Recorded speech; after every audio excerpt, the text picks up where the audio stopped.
उसी वार को किया जाता है जिस वार की दीपावली होती है। उस दिन स्त्रियों की आरोग्यता और दीर्घायु प्राप्ति के लिए अहोई माता का चित्र दीवार पर मान कर पूजा किया जाता है। यदि अहोई का व्रत दिन भर किया जाता है, जिस समय तारामंडल आकाश में उदय हो जाए उस समय वहाँ पर जल का लोटा रखकर चांदी की सियाव और 2 गुड़िया रखकर मोली नाल में पिरो लेवे। रोली चावल अहोई माता के सहित सियाव माता को अर्चन सीरा आदि का भोग लगाकर कहानी सुनाई।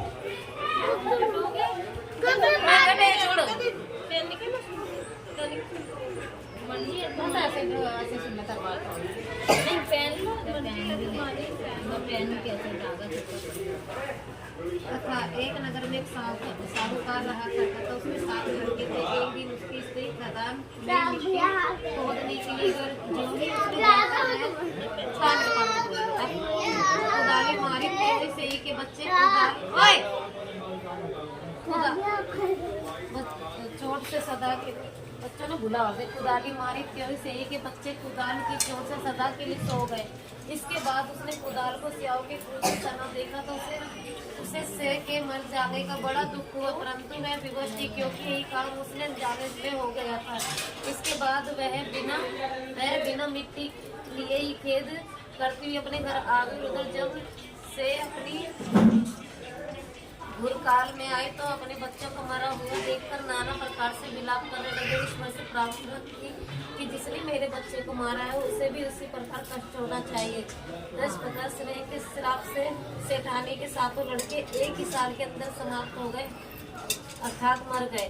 इस प्रकार अपने बच्चों का समय काल के मुंह में समाये जाने पर सेठानी इतने दुखी हुई कि उन्होंने किसी तीर्थ पर जाकर अपने प्राण गवा देना उचित समझा। इसके बाद वह घर छोड़कर पैदल किसी तीर्थ की ओर चल दिए। खाने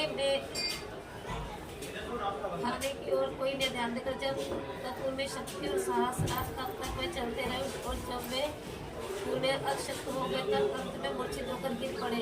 उनकी दशा देखकर भगवान करुणा सागर ने उनको मृत्यु से बचाने के लिए उनके पापों का अंत किया और इसी अवसर में आकाशवाणी हुई कि हे सेठ, तेरी सेठानी ने मिट्टी खोदते समय ध्यान न देकर से के बच्चों को मार दिया। इसके कारण तुम्हें बच्चों का दुख देखना पड़ा। यदि अब तुम जाकर तुम अपन लगाकर गौ की सेवा करोगे अहोई माता ध्वनि ये बोल रही हो माता अजंता देवी का विधि विधान से आराम कर प्राणियों पर दया रखते हुए सपन में भी किसी को कष्ट नहीं दोगे। तुम्हें भगवान की कृपा से पूर्ण संतान का सुख प्राप्त होगा। इस प्रकार आकाशवाणी सुनकर सेठ सेठानी कुछ आशावादी होकर भगवती देवी का सम्मान करते हुए घर को चले आए।